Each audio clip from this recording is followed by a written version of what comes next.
Et on se retrouve donc pour cette revue de presse de l'économie.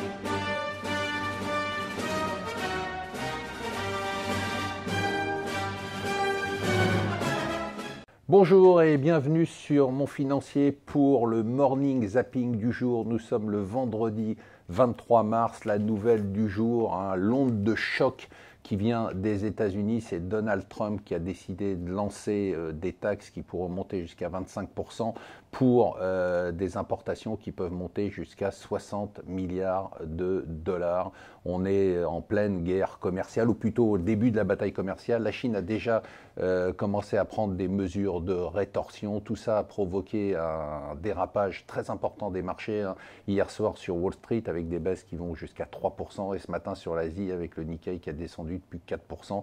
Paris qui est sous pression, on est descendu sous les 5100 points.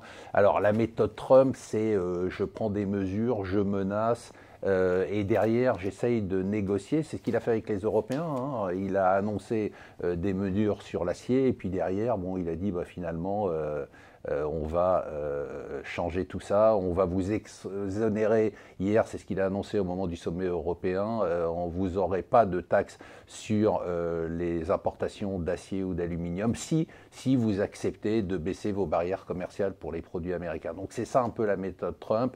Je rentre dedans, derrière je fais un peu machine arrière et j'essaye de négocier dans de meilleures conditions. On va voir ce qui va se passer avec la Chine, mais il est certain qu'on est dans un contexte qui est un contexte quand même très différent de 2017.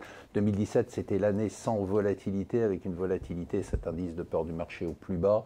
Là, 2018, on sent qu'on a un environnement qui est quand même beaucoup plus complexe. Il y a Trump, bien sûr, il y a les taux d'intérêt, il y a tout ce qui se passe sur les valeurs technologiques, il y a l'inflation. Enfin, il y a pas mal d'éléments qui sont des éléments nouveaux qui rendent les marchés un tout petit peu plus nerveux.